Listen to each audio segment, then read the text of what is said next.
자, 오늘은 여호와의 전쟁 그 두 번째 시간으로 또 함께 은혜를 나누고자 합니다. 자, 오늘 본문에는 이제 이스라엘과 블레셋 사이에 벌어졌던 전쟁의 한 장면을 기록하고 있습니다. 그 당시 이스라엘의 군사력을 보면 블레셋에 비교가 되지 않을 정도로 아주 미약했던 것을 볼 수가 있습니다. 그래서 이 객관적인 기준을 놓고 볼 때 이번 전쟁에서는 이 블레셋이 승리할 것이 거의 확실해 보였습니다. 그렇지만 결과를 놓고 본다면 오히려 그 반대로 이스라엘이 이번 전쟁에서 큰 승리를 거두게 되었습니다. 그 이유는 이번 전쟁은 바로 하나님께서 싸워주시는 여호와의 전쟁이었기 때문입니다. 여호와의 전쟁이 세상 나라의 전쟁과 다른 점은 바로 이 전쟁의 승패가 사람들의 숫자나 또 싸우는 무기에 달린 것이 아니라 하나님이 함께 하시느냐 그렇지 않느냐 여기에 달렸기 때문입니다. 전쟁은 여호와께 속한 것이다 라고 했는데 바로 이번 전쟁의 승패는 하나님의 손에 달려있다라는 사실입니다. 오늘날 우리도 매일 치열한 영적인 전쟁을 치르고 있습니다. 그런데 우리가 이 전쟁에 승리하려면 우리 힘만으로는 이길 수가 없죠. 바로 이 전쟁을 하나님께서 싸워주시는 여호와의 전쟁이 되도록 해야 합니다. 오늘 우리는 본문 말씀을 통해서 이제 여호와의 전쟁에서 승리하기 위한 비결들을 살펴보고 우리도 이 영적 전쟁에서 항상 승리하는 그런 축복의 주인공들 되시기를 주님의 이름으로 축원합니다. 자, 먼저 우리가 이 여호와의 전쟁에 승리하려면 하나님이 주신 생각을 붙들어야 합니다. 우리의 싸움이 하나님께서 싸워주시는 여호와의 전쟁이 되려면 우리에게 한 가지 조건이 있습니다. 그것은 바로 우리가 하나님의 마음에 맞는 사람이 되는 것입니다. 왜냐하면 이 여호와의 전쟁은 하나님께서 싸워주시는 전쟁이기 때문에 하나님과 서로 마음에 맞는 사람이 되어야만 하나님과 함께 이 전쟁을 우리가 싸울 수 있기 때문입니다. 그런데 이 하나님의 마음에 맞는 사람의 특징이 있어요. 그것은 무엇인가 하면 바로 하나님이 주시는 생각을 품을 수 있는 사람이다라는 것입니다. 빌립보서 2장 13절 말씀을 보시면 너희 안에서 행하시는 이는 하나님이시니 자기의 기쁘신 뜻을 위하여 너희에게 소원을 두고 행하게 하시나니 라고 했어요. 바로 하나님의 그 기쁘신 선하신 뜻을 위하여 우리에게 소원을 두고 행하게 하신다라는 것입니다. 그래서 이 하나님의 사람은 바로 하나님이 주시는 이 소원, 하나님의 생각을 품고 사는 사람입니다. 하나님께서 우리에게 주시는 생각이 있어요. 바로 그 생각이 너무나 강렬해서 마치 소원처럼 이렇게 여겨질 때가 있는 것입니다. 그 소원이 되면 어때요? 소원이 되면 반드시 이걸 이루고야 말겠다라는 그러한 간절한 마음이 생기게 되는 거죠. 자, 오늘 본문에 보면요, 요나단이 자기 무기를 든 소년에게 이런 얘기를 합니다. 자, 6절을 보시겠습니다. 요나단이 자기의 무기를 든 소년에게 이르되 우리가 이 할례받지 않는 자들에게로 건너가자. 여호와께서 우리를 위하여 일하실까 하노라. 여호와의 구원은 사람이 많고 적음에 달리지 아니하였느니라. 우리는 지난 시간에 이 건너가자라는 단어의 의미를 비교적 수상하게 살펴보았습니다. 그래서 이 요나단이 블레셋 진영으로 이 건너간 것은 이번 전쟁의 판도를 뒤바꾸는 결정적인 계기가 되었죠. 그래서 이 블레셋 진영으로 건너간 요나단은 이 전쟁의 판도를 바꾸는 그야말로 게임 체인저와 같은 그런 역할을 했다라는 것입니다. 그런데 요나단은 이 블레셋 진영으로 건너가고자 하는 생각이 들었다는 겁니다. 그렇죠? 근데 상식적으로는 사실은 맞지 않아요. 이 블레셋 진영으로 건너간 사람은 요나단과 그 무기를 든 소년 단 두 사람이었던 겁니다. 그 건너간다라는 것은 건너가서 뭘 하겠느냐? 싸우겠다는 거죠. 수를 셀 수 없을 정도로 많은 그 블레셋 군사들을 어떻게 단 두 명이 건너가서 싸울 수 있을까라는 거예요. 이건 상식적으로는 전혀 맞지 않는 겁니다. 그럼에도 불구하고 요나단은 그래도 건너가야 되겠다. 나 혼자라도 건너가야 되겠다라는 이런 강력한 그 마음에 감동이 생기는 겁니다. 그래서 이것은 거부할 수 없는 감동인 거예요. 하지 않으면 안 되는 그런 아주 강력한 그야말로 소원과 같은 그러한 마음, 이 마음이 들었기 때문인 겁니다. 그래서 이 요나단이 자기의 무기를 든 가장 친한 절친이죠. 어떻게 보면 그 친구에게 자기의 계획을 이렇게 얘기했던 것입니다. 그러면 요나단은 어떻게 감히 그 블레셋 진영으로 건너가서 싸울 생각을 하게 되었을까요? 이 생각은 분명히 요나단에게서도 나온 것도 아니고 그 무기를 든 소년에게서 나온 것도 아니고 그 누구에게서 나온 것이 아닌 바로 하나님이 주신 생각이었다라는 것입니다. 만약 이것이 사람에게서 나온 생각이었다면 그 두 사람은 분명히 죽고 말았을 것이에요. 그렇지만 이 생각은 사람의 생각이 아니라 하나님이 주신 생각이었던 것입니다. 우리는 그 결과를 통해서 우리가 알 수가 있는데, 요나단과 이 소년은 결코 죽지 않고 오히려 이 전쟁을 승리로 이끄는 그러한 게임 체인저가 되었던 것입니다. 그러면 왜 하나님께서는 요나단에게 바로 이 생각을 주셨을까라는 겁니다. 그것은 바로 이 요나단이 하나님의 마음에 맞는 사람이었기 때문입니다. 그래서 하나님께서는 이 요나단을 통해서 이번 전쟁을 이스라엘에게 승리로 이끌게 하시기 위해서 하나님의 그 계획을 세우시고 그 계획을 실행하시기 위해서 요나단에게 이 생각을, 이 마음을 주신 것입니다. 하나님의 마음에 맞는 사람은요, 하나님의 뜻을 이루는 사람이에요. 사도행전 13장 22절을 보면 이렇게 말씀합니다. 다윗을 왕으로 세우시고 증언하여 이르시되 내가 이새의 아들 다윗을 만나니 내 마음에 맞는 사람이라 내 뜻을 다 이루리라 하십니다. 하나님의 마음에 맞는 사람, 하나님의 마음에 일치한 사람을 통해서 하나님의 뜻을 이루신다라는 것입니다. 그래서 하나님께서는 하나님의 마음에 맞는 사람에게 하나님의 생각을 주시고 그를 통해 하나님의 뜻을 이루게 하시는 것을 보게 됩니다. 그렇기 때문에 이 하나님의 마음에 맞는 사람은 하나님이 주신 생각을 자기의 소원으로 여기고 그 소원을 이루기 위해서 살아가는 사람, 다른 말하면 하나님이 주신 생각을 자기가 꼭 감당해야 될 사명으로 여기는 사명자다라는 사실을 우리가 알 수가 있습니다. 그렇기 때문에 이 사명자는 하나님이 주신 생각을 따라서 살기도 하고 죽기도 하는 거죠. 모든 삶이 기준이 뭐냐? 하나님이 주신 생각을 따라 사는 거죠. 그렇기 때문에 세상 사람들, 다른 사람들은 바로 그 사람을 잘 이해할 수가 없는 겁니다. 그렇죠? 그렇지만은 어때요? 하나님의 생각을 따라서 사는 사람은, 그렇죠? 하나님의 뜻대로 사는 사람인 거예요. 사도행전 8장에 보면 초대교회 7 집사 중에 한 사람으로 선출되었던 빌립에게 일어났던 일을 기록합니다. 사도행전 8장 26절 말씀을 보시면요, 주의 사자가 빌립에게 말하여 이르되 일어나서 남쪽으로 향하여 예루살렘에서 가사로 내려가는 길까지 가라 하니 그 길은 광야라.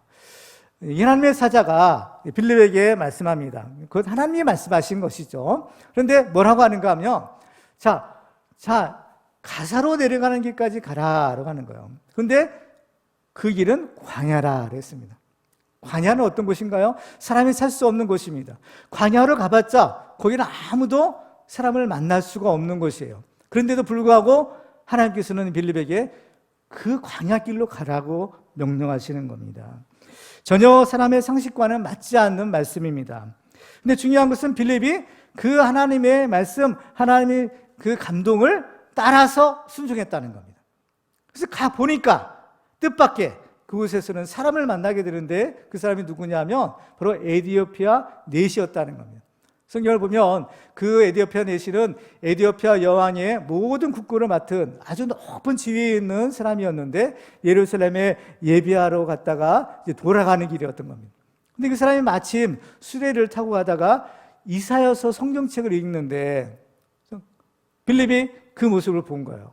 그래서 빌립이 그 사람에게 당신이 이사야서를 읽고 있는데 그것이 무슨 뜻인지 알고 있느냐 물어보니까 모른다는 거예요. 그래서 이제 빌립이 그 성경을 이제 풀어서 설명해주고 복음을 전하는 겁니다.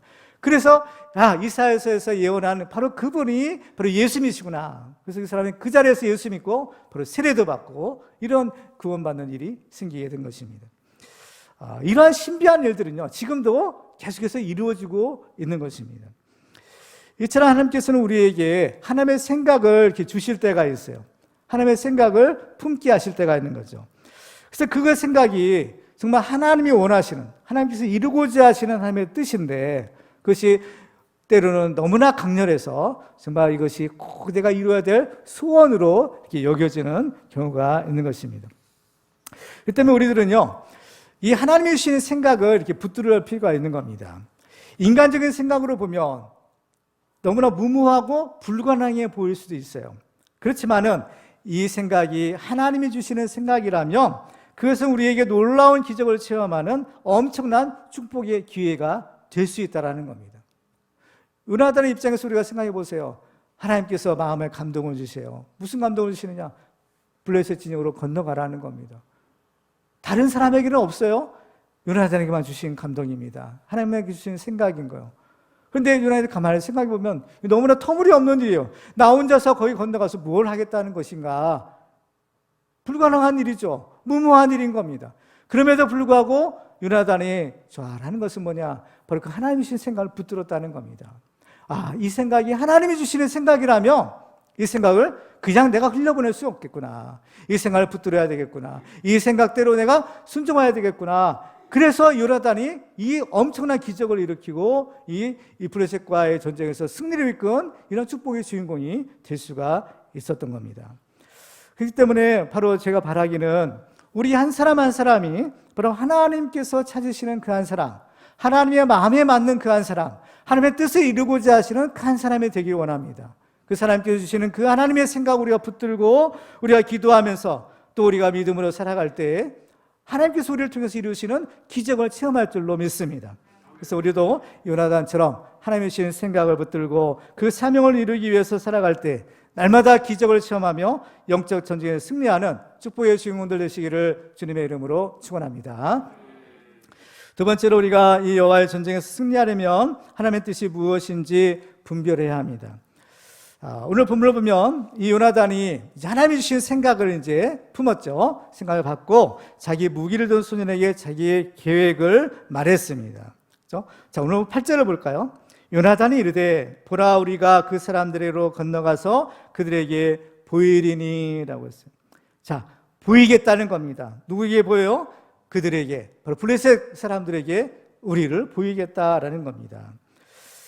상식적으로 생각하면요, 이 두 사람이 블레셋 진영으로 건너가는 것은 블레셋 사람들이 모르게 은밀하게 해야 됩니다. 그래서 블레셋 사람들이 잠을 자고 있거나 또 경계를 늦추고 있을 때 몰래 가서 급습을 해야만 그나마 한 명이라도 더 적군을 죽일 수 있을 것 같은 생각인 거죠. 그렇지만 요나단의 계획은 오히려 정반대인 것을 보게 됩니다. 오히려 건너가서 그들에게 보이겠다는 겁니다. 나타나겠다는 거예요. 그러면 왜 요나단은 이러한 상식 밖의 행동을 하려는 것일까요? 그것은 이것을 통해서 하나님의 뜻을 다시 한번 확인해 보고자 했던 것입니다. 자, 9절과 10절 보실까요? 그들이 만일 우리에게 이르기를 우리가 너희에게로 가기를 기다리라 하면 우리는 우리가 있는 곳에 가만히 있어서 그들에게로 올라가지 말 것이요 그들이 만일 말하기를 우리에게로 올라오라 하면 우리가 올라갈 것은 여호와께서 그들을 우리 손에 넘기셨음이니 이것이 우리에게 표징이 되리라. 요나단은 이것이 우리에게 표징이 되리라 라고 말합니다. 우리는 이것을 통해서 요나단이 얼마나 철저하게 하나님의 뜻대로 순종하려고 했는지를 알 수가 있어요. 분명히 하나님 주시는 생각이 있었죠. 그 생각대로 실행하고자 하는 간절한 소원도 있었습니다. 그런데 요나단은 건너가기 전에 한 번 더 확인해 보자. 무엇을 확인해 봐요? 하나님의 뜻이 어디 있는지 확인해 보자라는 것입니다. 그 당시 이스라엘 사람들은 하나님의 말씀이 주어졌어도 그 말씀을 무시하고 살았던 시대의 사람들입니다. 그리고 또 아예 하나님의 뜻이라고는 구하려고조차 하지 않고 오직 자기의 소견에 오른 대로만 살려고 했던 것이 그 시대의 사람들의 일반적인 모습이었습니다. 그렇지만 요나단은 그런 사람들과는 달랐던 거예요. 바로 자기의 소견이나 자기의 확신보다 하나님의 뜻이 무엇인지를 다시 한번 확인해 보고자 했던 것입니다. 왜 그랬을까요? 그는 이번 전쟁이 사람의 전쟁이 아니라 여호와의 전쟁이라는 사실을 알았기 때문인 겁니다. 여호와의 전쟁은 하나님이 개입하셔서 하나님이 싸워주시는 전쟁이기 때문에 이 전쟁에서 승리하기 위해서는요, 반드시 철저하게 하나님의 뜻대로 순종하는 것이 중요했던 것입니다. 그래서 로마서 12장 2절을 보면 너희는 이 세대를 본받지 말고 오직 마음을 새롭게 함으로 변화를 받아 하나님의 선하시고 기뻐하시고 온전하신 뜻이 무엇인지 분별하도록 하라라고 했어요. 하나님의 뜻을 분별하라는 겁니다. 근데 이 하나님의 뜻을 분별하는 것은 말처럼 그렇게 쉬운 것은 아니다라는 사실을 우리는 알고 있어요. 하나님의 뜻이 무엇인지를 명확하게 알기만 하면 우리대로 행하는 것은 우리가 할 수 있을지 모르겠다라고 생각했지만 문제는 이 하나님의 뜻이 무엇인지 명확하게 알기가 참 어려운데 문제가 있는 겁니다. 그래서 때로는 이것이 하나님의 뜻이라고 확신해서 갔는데 나중에 보니까 이것이 아니었나 보다 이렇게 생각될 때가 있는 거죠. 후회될 때가 있는 겁니다. 그러면 우리는 어떻게 하면 이 하나님의 뜻을 발견할 수가 있을까요? 그렇죠? 우리는 이 세 가지 방법을 통해서 이 하나님의 뜻을 우리가 분별할 수 있는 이런 방법들을 우리가 찾아볼 수 있는데요. 첫 번째로는 성령의 감동을 통해서 확인해 볼 수 있는 거예요. 앞부분에서 보면 하나님께서 이 요나단에게 하나님의 생각을 주셨다고 했죠. 하나님의 생각을 주셨는데 요나단이 하나님의 생각을 받을 수 있었던 까닭은 요나단이 성령의 사람이었기 때문인 겁니다. 성령의 사람이었기 때문에 하나님이 주시는 그 생각을 그가 깨닫고 그 생각을 받을 수가 있었던 거죠. 하나님의 사람은 항상 성령 충만한 사람, 성령의 감동이 있는 사람입니다. 그래서 요나단이 블레셋 증으로 건너가겠다라는 생각도 바로 성령의 감동으로 주신 하나님의 생각이었던 것입니다. 그렇기 때문에 우리 믿는 사람들은요, 항상 성령 충만한 상태에 있어야 됩니다. 그죠? 쉬지 말고 기도하라. 그죠? 항상 성령 충만해라. 이것인 겁니다. 왜냐? 이 하나님의 생각, 하나님의 뜻은 언제 사실 우리에게 주어지지는 모르는 겁니다. 그죠? 그때 성령의 감동을 통해서 주시는 하나님의 그 인도하심을 받기 위해서는 우리 항상 성령 충만한 상태로 있어야만 그것을 우리가 깨닫고 붙들 수 있는 거죠. 그래서 우리는 항상 이 성령의 감동을 통해서요, 하나님의 인도하심을 받아야 되는 겁니다. 고린도서 2장 10절과 11절 보시면 오직 하나님이 성령으로 이것을 우리에게 보이셨으니 성령은 모든 것 곧 하나님의 깊은 것까지도 통달하시느니라.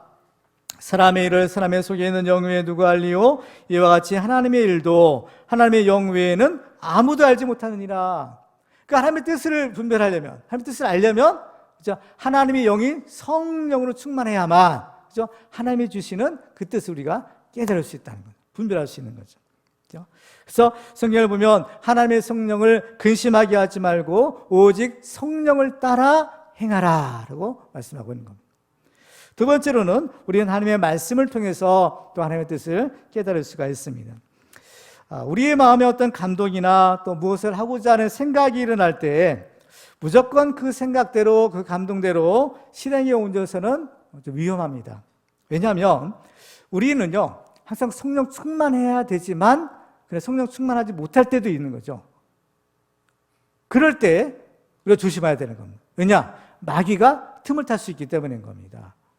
그러니까 우리에게는 항상 성령만 역사하시는 것이 아니라 때로는 우리가 성령 충만하지 못할 때 어떤 잘못이나 죄를 지었거나 어떤 그런 문제가 있어서 성령 충만하지 못할 때는 이와 반대로 악한 영이 역사할 수가 있는 거예요. 그래서 요한일서 4장 1절에 보면요, 사랑하는 자들아 영을 다 믿지 말고 오직 영들이 하나님께 속하였나 분별하라. 많은 거짓 선자가 세상에 나왔음이라는 겁니다. 잘못하면 미혹될 수가 있는 겁니다. 그래서 분별하라라는 겁니다. 그래서 우리 마음속에 일어나는 어떤 감동이나 어떤 생각이 있을 때 이것은 반드시 하나님의 말씀으로 검증을 받아야 되는 거예요. 그래서 이 말씀에 비추어 보아서 이것이 정말 하나님이 주신 생각인지 아니면 세상의 생각인지 자기의 주관적인 생각인지를 우리가 분별하는 겁니다. 그렇죠? 그래서 이것이 가장 확실해요. 하나님의 말씀은요 절대적인 기준이잖아요. 절대적인 잣대인 겁니다. 그러니까 하나님의 말씀에 딱 비춰보면 이것이 하나님이 주신 생각인지 그렇지 않은지를 우리가 명확하게 알 수가 있다는 겁니다. 세 번째로는 우리가 하나님이 의리해 주신 환경을 통해서 또 우리가 하나님의 뜻을 분별할 수 있어요. 자, 하나님의 말씀이야말로 가장 확실한 분별의 기준인데 문제는 이 성경에는 우리가 살아가는 데에 필요한 모든 상황이 다 기록되어 있지는 않는다는 겁니다. 그렇죠? 가장 중요한 영적인 원리, 구원의 원리에 대해서 말씀하고 있지 시시콜콜이 우리가 이 세상에서 살아가는 데 필요한 그 모든 상황은 다 기록되지는 않는 거예요. 그렇죠? 예를 들면 내가 어떤 사람과 지금 교제하고 있는데 이 사람과 결혼을 해야 될까 말아야 될까, 또 어떤 사업을 구상하고 있는데 이 사업을 내가 해야 될까 말아야 될까, 이 성경에 나와 있어요? 그런 건 성경에 나와 있지 않는 겁니다. 그러면 이런 경우에는 과연 어떻게 해야 되느냐는 거예요.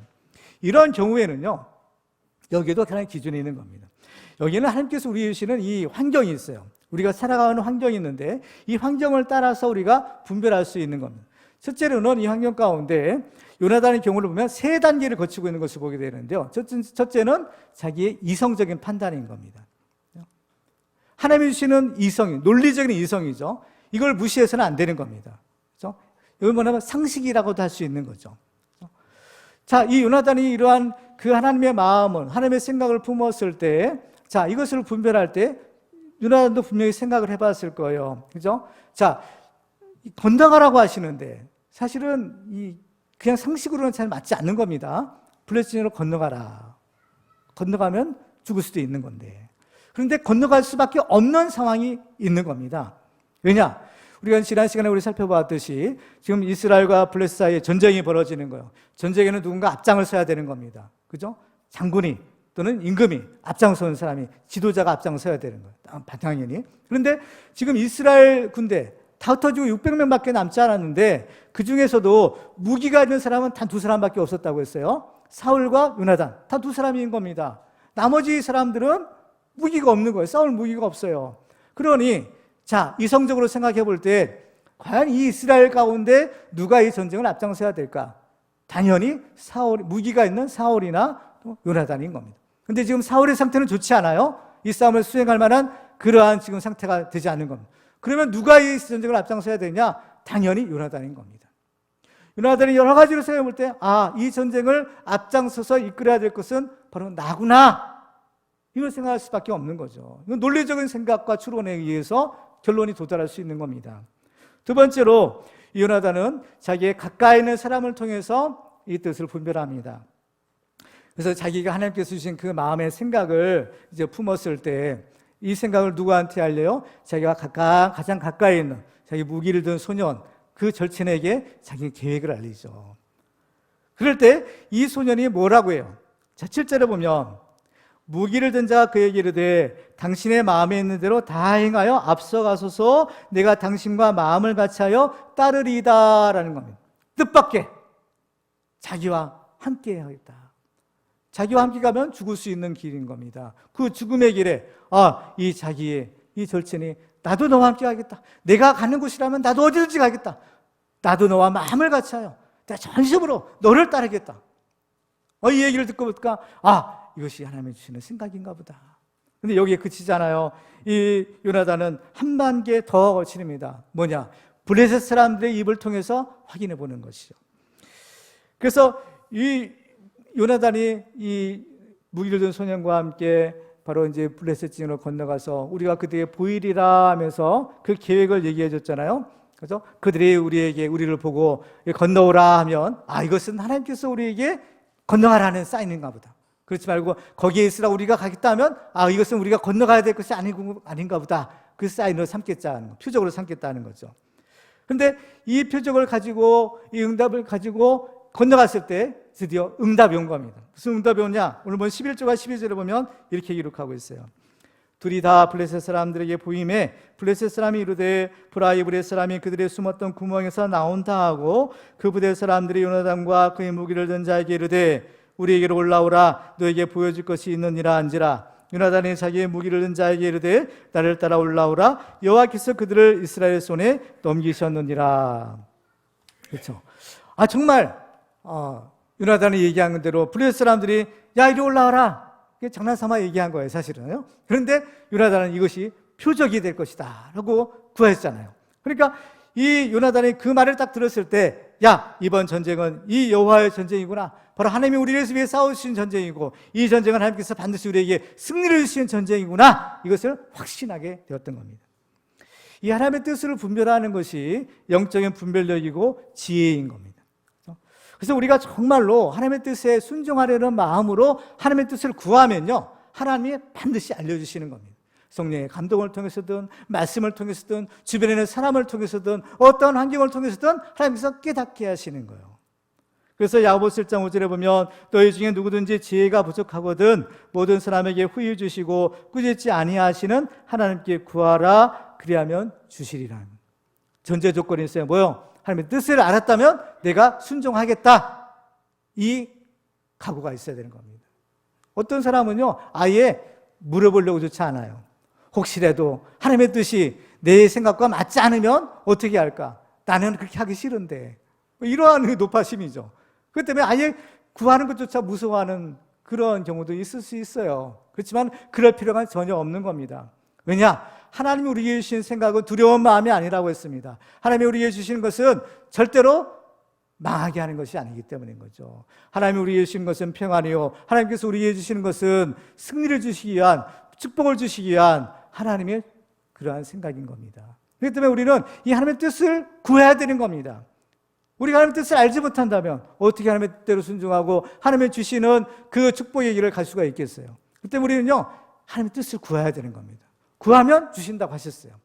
기도하고 구하고 응답받으시기를 주님의 이름으로 축원합니다. 그래서 우리도 매사에 이 하나님이 주시는 감동과 또 하나님의 말씀, 또 우리의 주변의 환경을 통해서 하나님의 뜻을 분별함으로 하나님이 예비하신 형통한 길을 가는 축복의 증인들 되시기를 주님의 이름으로 축원합니다. 마지막으로 우리가 이 여호와의 전쟁에서 승리하려면 하나님의 뜻에 믿음으로 순종해야 합니다. 자, 우리가 이제 하나님의 뜻대로 살기 원하고 또 하나님의 뜻대로 살아야만 하는데, 이 하나님의 뜻대로 살려면 두 가지 조건이 있어요. 하나는 하나님의 뜻이 무엇인지를 알아야 되는 거죠. 조금 전에 우리가 살펴본 것처럼 하나님의 뜻을 분별하는 겁니다. 그리고 또 한 가지는 이제 우리가 깨달은 하나님의 말씀, 하나님의 뜻대로 우리가 순종하는 거예요. 그렇죠? 하나님의 뜻대로 순종하는데 필요한 것이 있어요. 그게 뭐냐면은 믿음이라는 겁니다. 그렇죠? 만약에 믿음이 없다면 하나님의 뜻이 무엇인지를 알아도 그 뜻대로 순종할 수가 없다라는 거죠. 그래서 우리의 믿음이 필요한 겁니다. 야고보서 2장 14절에 보면 내 형제들아, 만일 사람이 믿음이 있노라 하고 행함이 없으면 무슨 유익이 있으리요? 그 믿음이 능히 자기를 구원하겠느냐라는 것. 이 믿음은 어떤 믿음이에요? 행함이 있는 믿음인 겁니다. 행함이 있는 믿음의 능력이 나타나고, 행함이 있는 믿음이 세상을 이기는 하나님의 능력이다라는 것입니다. 사실 우리가 하나님의 뜻대로 살지 못하는 가장 큰 원인은 하나님의 뜻을 알지 못하는 것도 아니고 바로 우리의 믿음이 약해서인 겁니다. 하나님의 뜻이 무엇인지를 알지만 이를 행할 수 있는 믿음이 약하기 때문에 하나님의 기적을 체험할 수도 없고 하나님이 우리에게 주시고자 하는 놀라운 축복을 우리가 받지 못하고 있는 것이 안타까운 우리의 형편인 겁니다. 성경을 보면요, 귀신 들린 아들을 예수께 데려온 사람이 있었어요.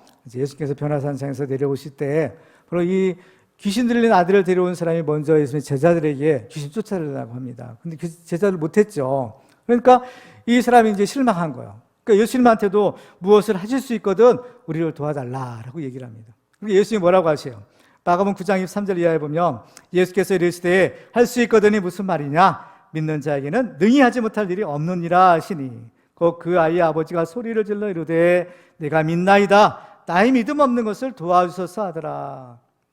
지금 이 아버지의 문제가 있어요. 이 아버지는 사실 아들의 문제도 있는 거죠. 아들의 문제는 뭡니까? 귀신이 들린 거예요. 귀신 들려서 이 아이를 죽이려고 한다는 겁니다. 불에도 집어던져놓고 물에도 빠뜨리고 막 그러는 거예요. 근데 이것을 쫓아낼 힘이 없는 거죠. 근데 사실 이 아이의 문제는 더 근본적으로는 이 아버지의 문제인 겁니다. 이 아버지의 어떤 문제인가요? 바로 이 아버지 자신의 고백처럼 믿음이 없는 것이 문제인 거예요. 그래서 예수님께서 이 말씀을 하실 때 이 아버지는 깨달은 거야. 바로 이 아이의 문제는 바로 나의 문제구나. 바로 나의 믿음 없는 것이 이 문제의 근본적인 원인이구나. 이 사실을 깨달은 거예요. 그래서 어떻게 해요? 예수님께 나의 믿음 없는 것을 도와주셔서 뭐예요? 나에게 믿음을 주셔서라는 거예요. 믿음을 주셔서. 믿는 자에게는 능히 하지 못할 것이 없다라고 하시는 겁니다. 너에게 이 믿음이 겨자씨만한 만큼만 있어도 이 산을 명하여 여기서 저기로 옮겨지라 해도 옮겨질 것이다 라고 하는 거예요. 이 믿음의 능력인 겁니다. 겨자씨만한 능력에도 그 믿음이 진짜라면 이런 큰 일을 할 수 있다. 이것이 바로 믿음의 증거인 겁니다. 우리의 문제도 마찬가지인 겁니다. 우리의 문제도 하나님의 뜻이 사실 모르는 것이 아니잖아요. 아는 겁니다. 문제는 이 뜻을 행할 수 있는 믿음이 약한 거죠. 이 아버지의 문제가 우리의 문제인 겁니다. 우리는 어떻게 해야 되겠어요? 난 믿음이 없으니까 안 돼. 포기하는 것이 아니죠. 이 아버지는 예수님께 기도한 겁니다. 그렇죠? 나의 믿음 없는 것을 도와주셔서.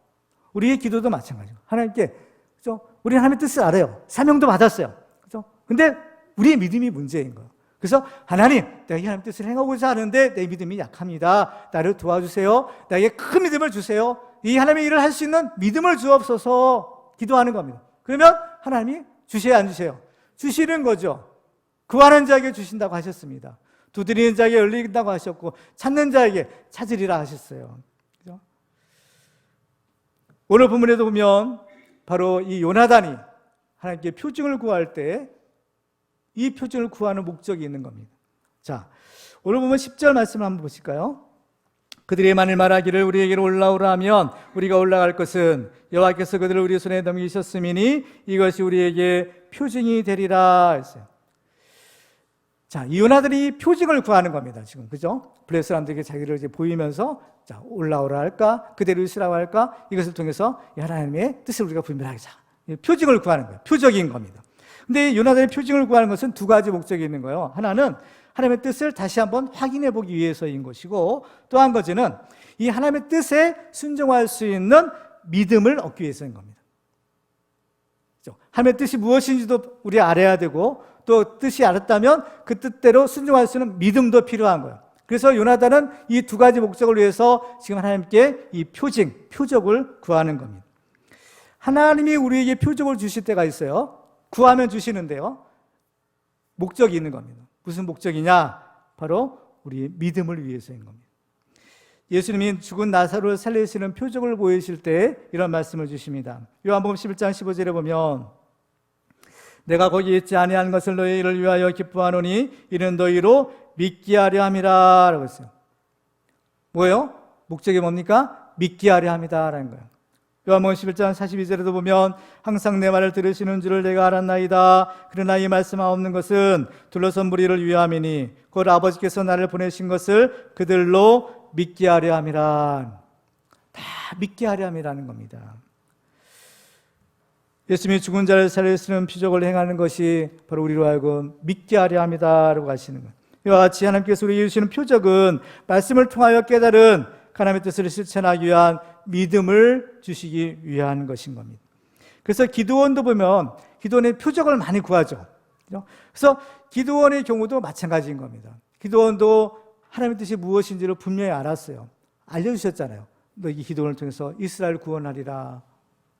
그런데요, 기드온이 생각해 보니까 자기같이 미약한 사람, 힘없는 사람, 나를 통해서 어떻게 그 엄청난 일을 이룰 수 있을까? 이것은 하나님께서 기도한 너를 통해서 네가 싸우라는 얘기 있잖아요. 이스라엘 구원하라는 얘기는 그 미디안을 물리치고 네가 싸우라는 얘기인데 기도의 생각해보니까 이건 도저히 할 수 없는 것 같아요. 그죠?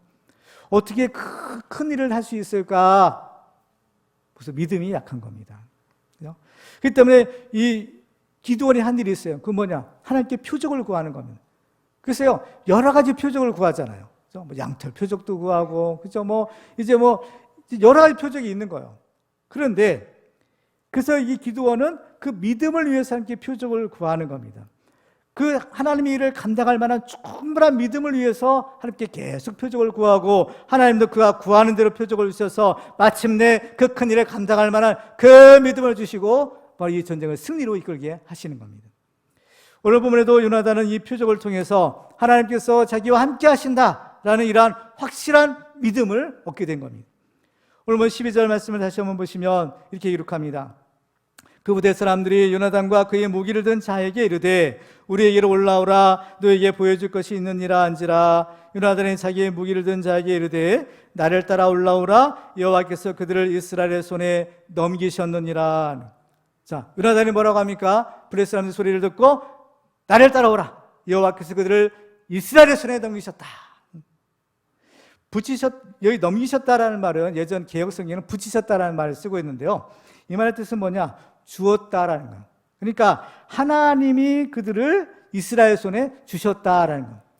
그러니까 이스라엘이 손에 주셨다는 거예요. 이스라엘이 마음대로 처분할 수 있는 권한을 주신 거예요. 그러니까 이 어떤 이스라엘의 손에 넘기셨다라는 말은 하나님께서 그들을 이스라엘에게 완전한 승리를 주셨다라는 그러한 성경적인 그런 표현인 겁니다. 그래서 사사기서 7장에도 보면요, 기드온의 경우도 마찬가지였어요. 기드온도 표적을 구할 때 표적을 통해서 응답을 받죠. 그때 뭐라고 하는가 하면 사사기서 7장 14절에 보시면 그의 친구가 대답하여 이르되 이는 다른 것이 아니라 이스라엘 사람 요아스의 아들 기드온의 칼이라. 하나님이 미디안과 그의 모든 진영을 그의 손에 넘겨주셨느니라 하더라. 기드온이 그 꿈과 해몽하는 말을 듣고 경배하며 이스라엘 진영으로 돌아와 이르되 일어나라 여호와께서 미디안과 그 모든 진영을 너희의 손에 넘겨주셨느니라. 오늘 요나단도 블레셋 사람들이 입을 통해서 표적을 얻죠. 기드온도 마찬가지였잖아요. 기드온도 그 보리떡 그 표적을 통해서 그 미디안 사람들의 말을 통해서 표적을 얻는 겁니다.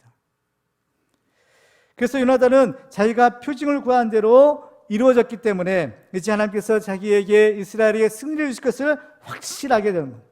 그래서 넘겨주셨다라는 말을 쓸 때 이 동사의 문법적인 시제가 완료 시제를 쓰는 겁니다. 완료 시제는 뭡니까? 이미 주셨다는 거예요. 이미 승리를 주셨다라는 겁니다. 그렇죠? 그 믿음의 고백인 거예요. 그렇기 때문에 어때요? 믿음으로 구하는 것은 반드시 하나님께서 응답해 주신다. 사실 우리가 알 수 있어요. 마가복음 11장에도 보면 그러므로 내가 너에게 말하노니 무엇이든지 기도하고 구하는 것은 받은 줄로 믿으라. 그러면 너에게 그대로 되리라는 거예요. 기도하고 구한 건 받은 줄로, 이미 받은 줄로 믿으라는 겁니다.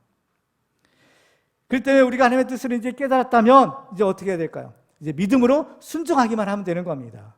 왜? 이 전쟁은 이미 승리를 주신 거예요. 이 전쟁은 아직 싸우지는 않지만 이미 그 결과는 하나님이 이스라엘의 승리를 이미 결정해 놓으신 겁니다. 그러니까 우리는 이 전쟁은 그냥 나가기만 하면 이기는 거예요. 나가기만 하면. 그래서 보세요. 13절에 보면 요나단의 손발로 기어 올라갔고 그 무기를 든 자도 따라갔더라. 블레셋 사람들이 요나단 앞에서 엎드려짐에 무기를 든 자가 따라가며 죽였으니. 자, 이 전쟁은 이미 승패는 결정됐어요. 그렇죠? 하나님께서 이스라엘에 승리를 주신 겁니다. 그래서 요나단이 믿음으로 블레셋 사람들에게 나아가니까 정말 신기한 일이 벌어지죠. 왜? 바로 이 블레셋 사람들이, 그 군인들이 요나단 앞에서 엎드려지기 시작했다는 거, 엎드려졌다는 겁니다. 마치 보이지는 않지만 누군가 이미 요나단이 그들을 치기도 전에 누군가 그들을 이미 친 것처럼 땅에 엎드려져 버린 거예요.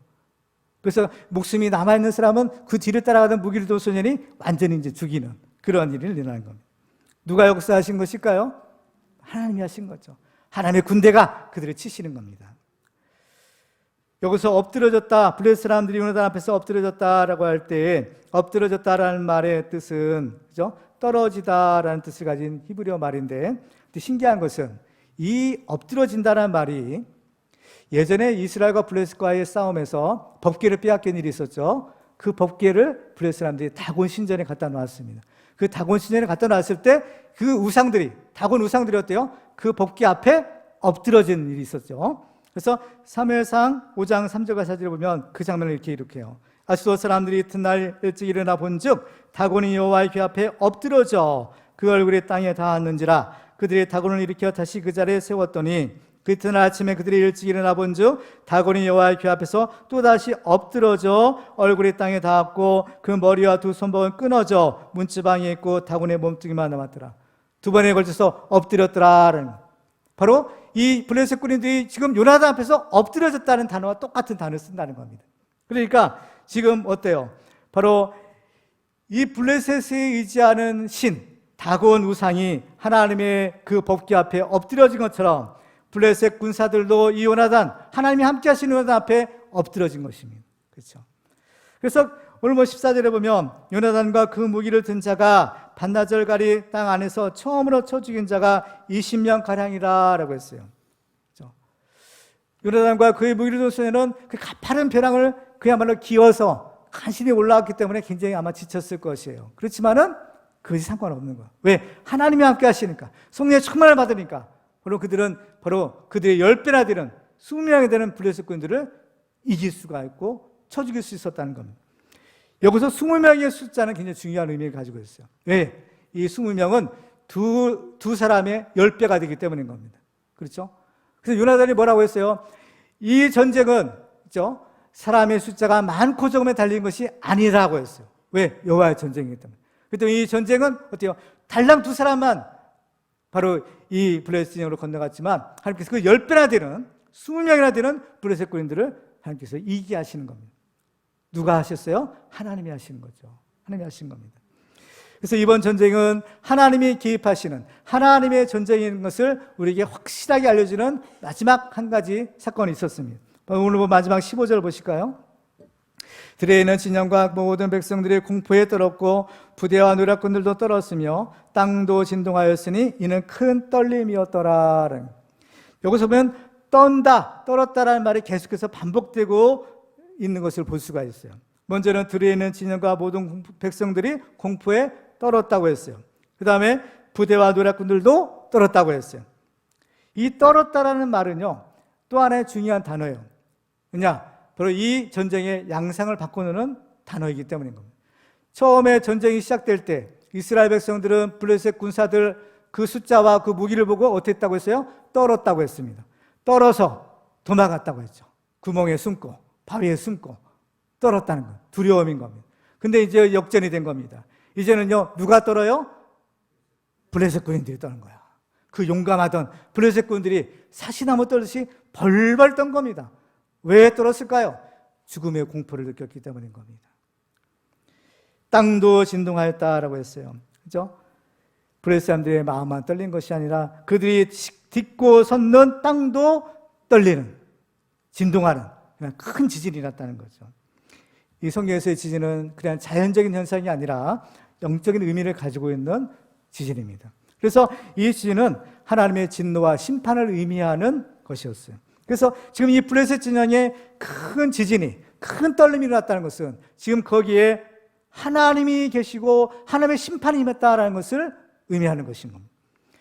시편 99편에 보면 여호와께서 다스리시니 만민이 떨 것이요 여호와께서 그룹 사이에 자정하시니 땅이 흔들릴 것이다 라고 했어요. 바로 이러한 현상이 지금 블레셋 진영에 일어났다라는 겁니다. 그래서 이 마지막에 보면 이는 큰 떨림이었다라고 기록하고 있어요.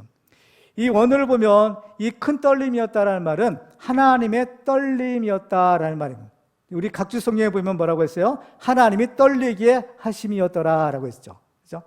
이 떨림은 자연현상이 아닌 겁니다. 하나님이 일으키시는 하나님의 진노의 심판이었던. 그렇기 때문에 그 블레셋 사람들이 그렇게 공포에 질려서 떨었던 거예요. 그 죽음의 그런 공포를 맛보고 떨었던 것이죠. 근데 이것은 한 번만 일어났던 것이 아니라 여러 번 반복되었던 것을 우리가 알아야 됩니다.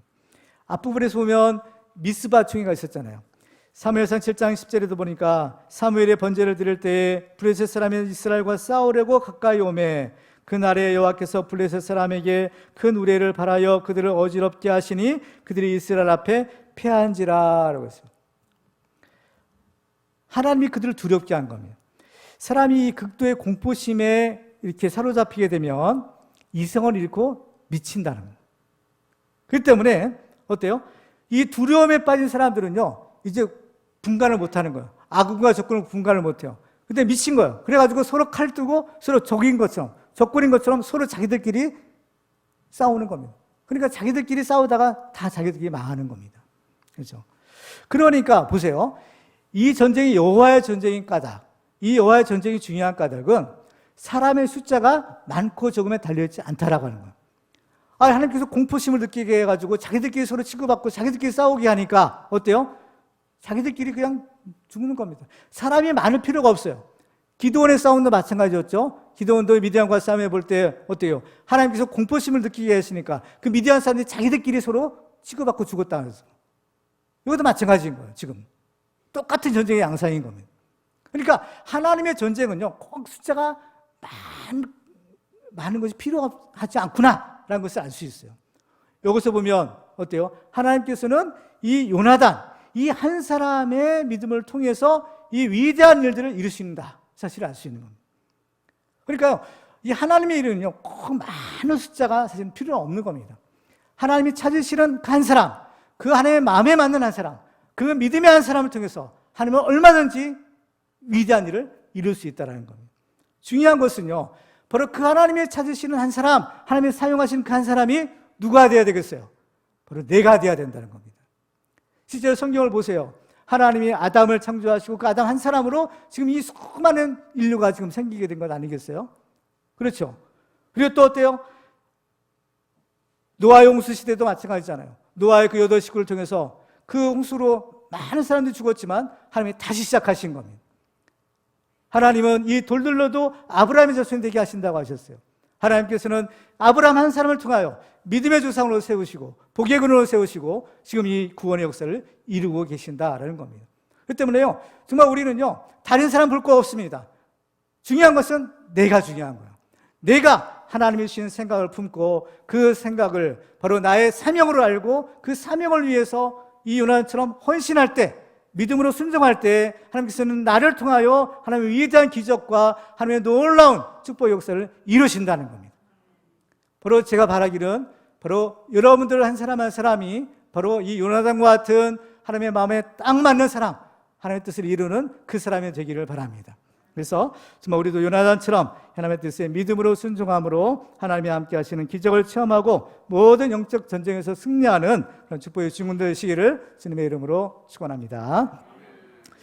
이제 말씀 맺겠습니다. 오늘 우리는 영적 전쟁에 승리하기 위한 세 가지 비결을 살펴보았는데요, 오늘도 우리가 싸우고 있는 영적 전쟁, 바로 이 전쟁이 하나님이 싸워주시는 영적 전쟁 되어 항상 승리하여 하나님께만 영광 돌리는 그러한 축복의 종들 다 되시기를 주님의 이름으로 축원합니다.